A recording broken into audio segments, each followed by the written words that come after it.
You made yourself the defendant in a courtroom you never even agreed to enter, didn't you? And the worst part? Nobody remembers your defense. Nobody replays your brilliant arguments or your carefully chosen words. They only remember that you were accused. That's it. Every single day, people around you are pulling this trigger, firing off judgments, doubts, subtle provocations. And every single day, without even realizing it, you've been dancing to their rhythm, stepping into their spotlight, playing a role you never auditioned for. But today, that ends. Today, I'm handing you a weapon that Niccolo Machiavelli himself would respect. A power move so cold, so calculated, so devastatingly effective that once you understand it, no one on this earth will ever put you on trial again. Why? Because defense is surrender in disguise. Yes, it sounds harsh. It might even sting. But sometimes truth has to cut before it heals, doesn't it? Let me tell you something that will burn before it sets you free. Every time you defend yourself, you are not proving your innocence. You are confirming your weakness. Think about that for a second. When a king is accused by a peasant, does he gather witnesses? Does he draft a statement? Does he stand in the village square saying, "Wait, let me explain"? No. He looks straight through the peasant as if the words never even reached his ears. And that silence, that terrifying, unbothered stillness, is exactly what keeps the crown on his head. Machiavelli understood this over 500 years ago.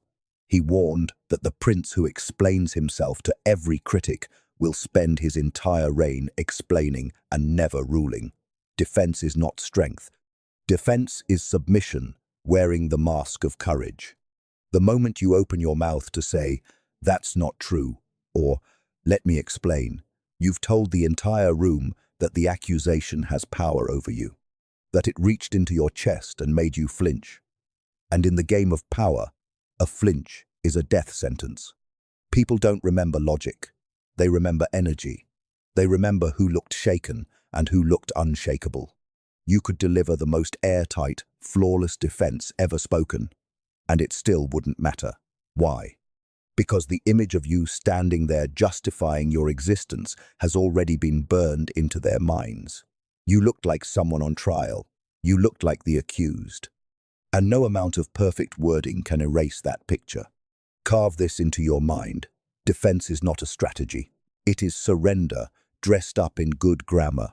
The powerful do not defend. They do not explain. They move in silence and let the results of their lives speak at a volume no accusation can ever match.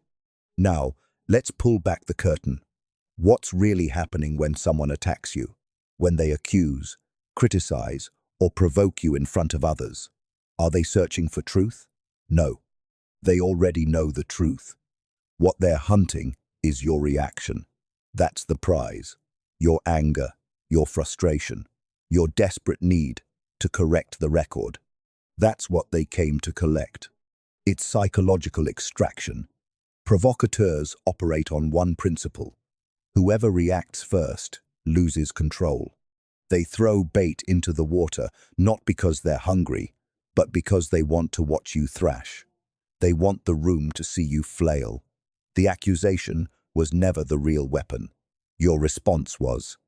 And they handed it to you, knowing you'd turn it against yourself. Manipulators have used this tactic since the dawn of civilization. They don't need to overpower you physically. They don't need to outthink you intellectually. All they need is for you to feel something so deeply that you abandon your composure. Because the moment your composure cracks, you are no longer the man in control. You are the man who lost his frame. And as Machiavelli warned, your enemies will always try to drag you into their arena because in their arena, their rules apply. The question is, will you keep stepping inside? Or will you finally refuse to play? The attacker always chooses the battlefield the moment they throw the accusation, don't they? They decide the time, the place, the audience. And every single time you rush to defend yourself, you confirm that you accepted their invitation. You showed up to their court. You stood where they wanted you to stand. You played their game exactly as they designed it. And in their game, you were always meant to lose. That was the trap all along. So, if defense is surrender, then what is the real power move? What do you do when someone throws fire at your name and waits eagerly for you to burn? You do the one thing they never rehearsed for. You give them nothing. Absolute, cold, devastating silence. Not the silence of a man who has no answer. Not the silence of a man who is intimidated or afraid. No, the silence of a man who has weighed the accusation, measured the accuser, and calmly decided that neither deserves a single ounce of his energy. Can you feel the difference? This is strategic silence, and it is one of the most terrifying weapons in the arsenal of Niccolo Machiavelli. When you go silent after an attack, something shifts in the room. You can almost feel it in the air. The accuser expected resistance. They practiced for your comeback in their head. Their entire strategy depended on you reacting, explaining, defending. And when you don't, their plan collapses in real time. Suddenly they're the one standing in the middle of the room holding a match, and there's nothing to burn. The crowd doesn't stare at you with suspicion. They look at you with fascination, because silence communicates what words never can. It says, I am above this. It says, this accusation is so beneath me that responding would insult my own intelligence. And here's the psychological twist: silence makes people uncomfortable. Human beings are wired to expect a response. When none comes, the brain starts scrambling. Doubt creeps in. Insecurity grows. Fear whispers.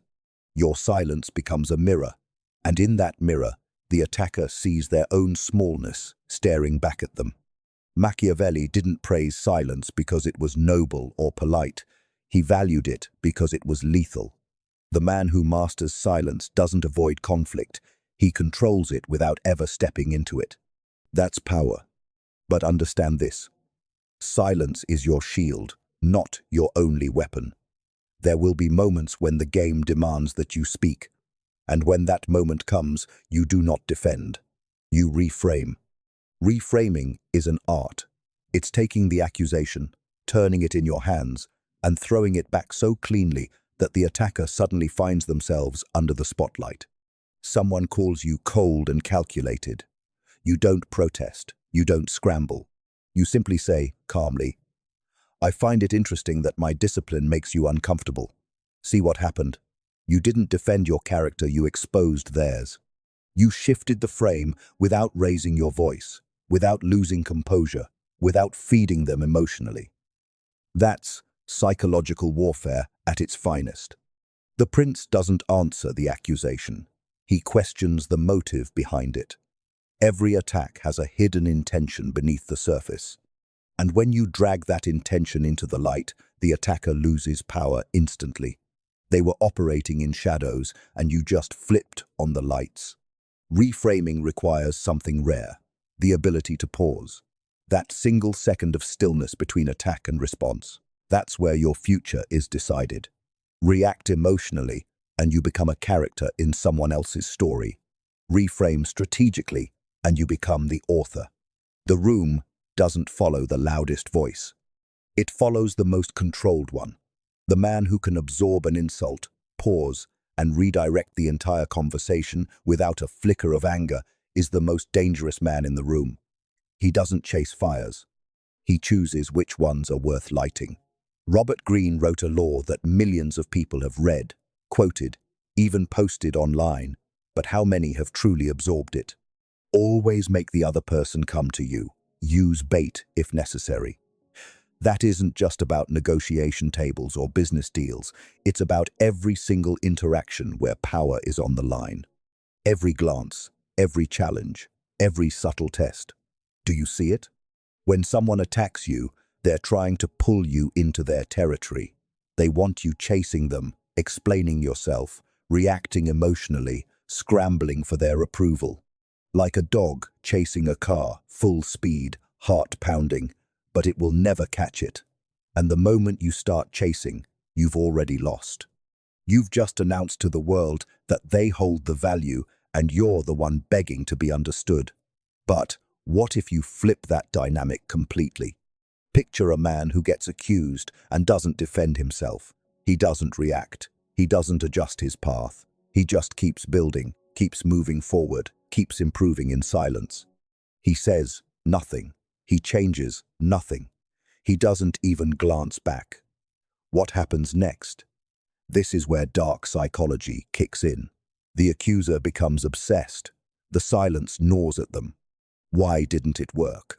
Why didn't he flinch? They escalate louder accusations, sharper words, more desperation. And still, they hit a wall of cold indifference. Eventually, they come to you. They always do. Because a man who cannot be moved becomes a mystery, and human beings are psychologically incapable of ignoring a mystery. Niccolo Machiavelli understood this deeply. Power isn't about force, it's about gravity. The sun doesn't chase the planets across the sky. The planets orbit the sun because its mass demands it.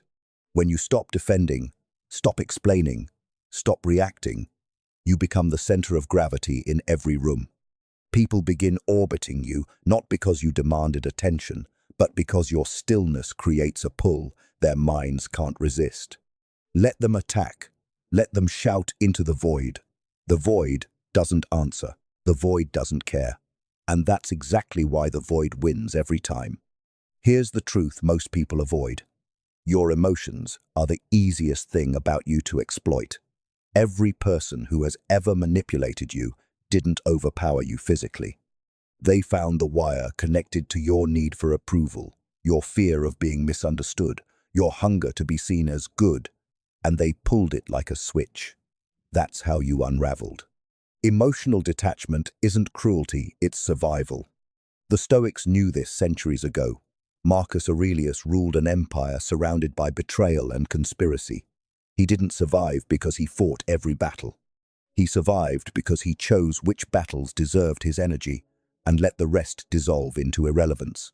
That's the armor you must build, not anger, not arrogance, but calm, immovable awareness. What people say about you is their business, not yours. Manipulators always test before they strike. A subtle insult, a passive-aggressive comment, a backhanded compliment. They watch closely. If you react to the small test, they know you'll crumble under the real attack. But if you absorb it, like stone absorbs rain, they mark you as untouchable and move on to easier prey. Emotional detachment doesn't mean you feel nothing.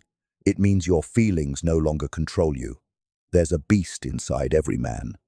The weak man lets it run wild and calls it passion. The dangerous man keeps it on a chain and releases it only when destruction is necessary. Train yourself to feel everything and react to nothing. That isn't coldness. That is supreme, calculated control. This is where most men collapse, and this is exactly where you're going to separate yourself from every average mind in the room. Most people listen only to words. They hear an accusation and instantly rush to respond to the accusation. They hear a compliment and immediately absorb it without question.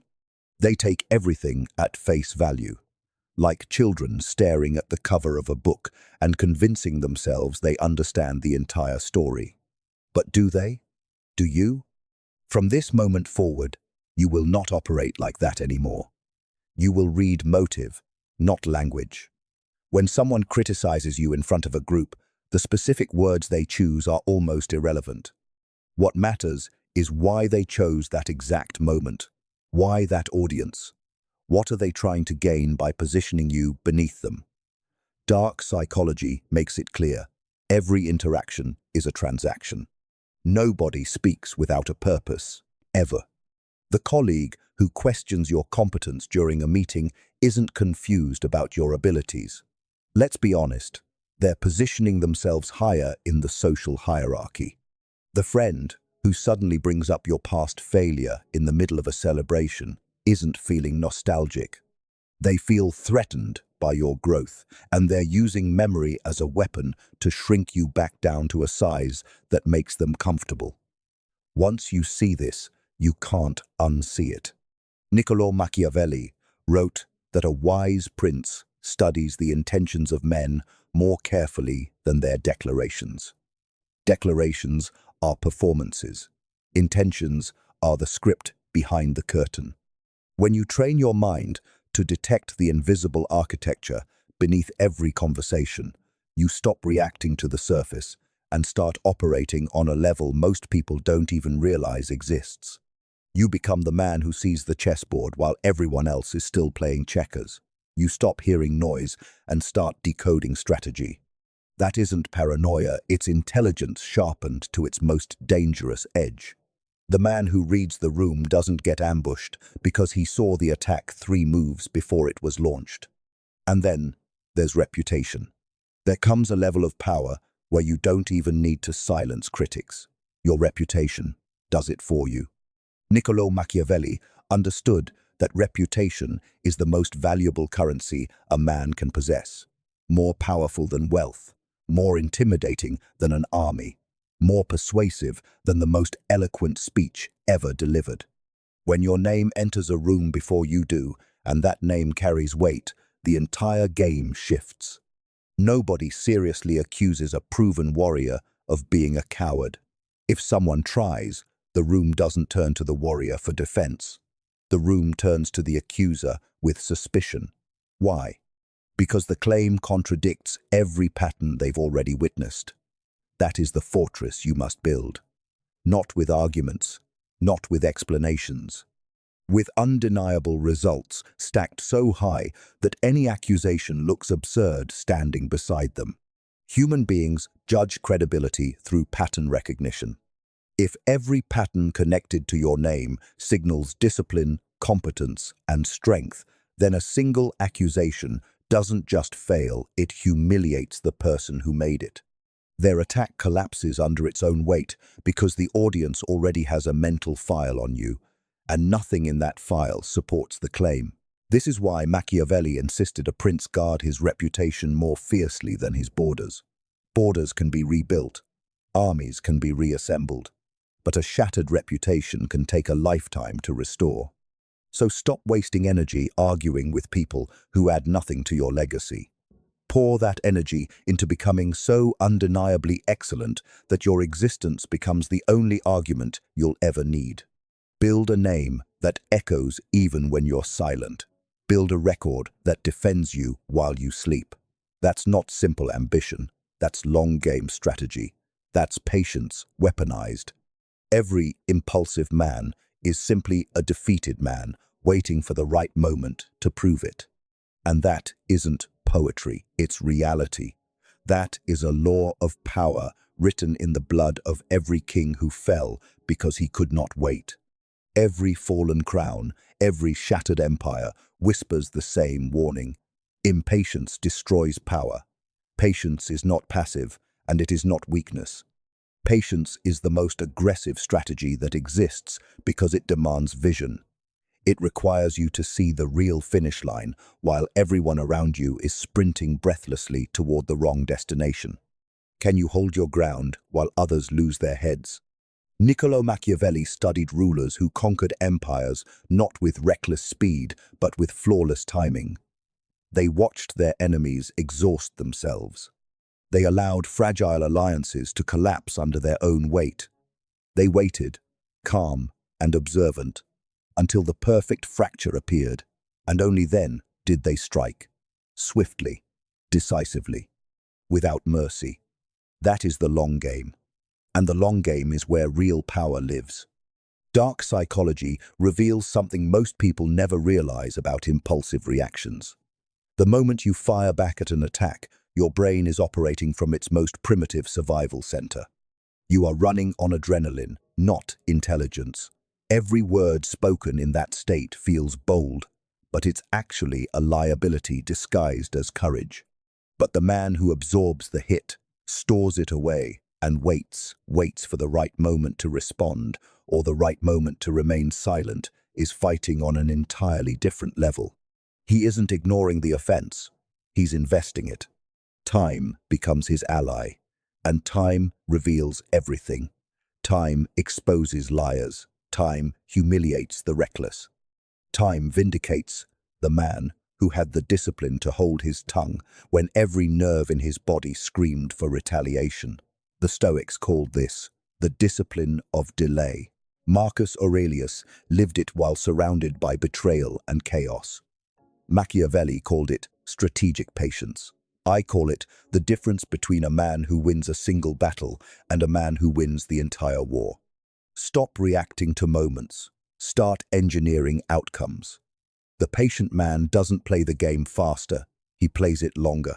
And the man who lasts the longest, he collects everything in the end. You've now walked through the fire most men spend their lives running from. You understand what they refuse to see. Defense is surrender. Silence is dominance. Reframing is warfare. Emotional detachment is armor. Reading the room is intelligence. Reputation is a fortress. And patience? Patience is the deadliest invisible weapon a man can carry. But here is the final piece, the one that seals everything. Commitment. Not tomorrow. Not when conditions are perfect.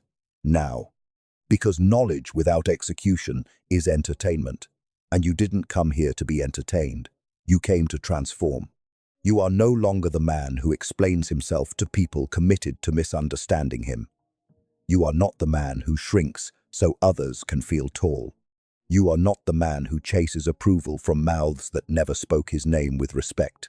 That version of you is finished. Bury him tonight.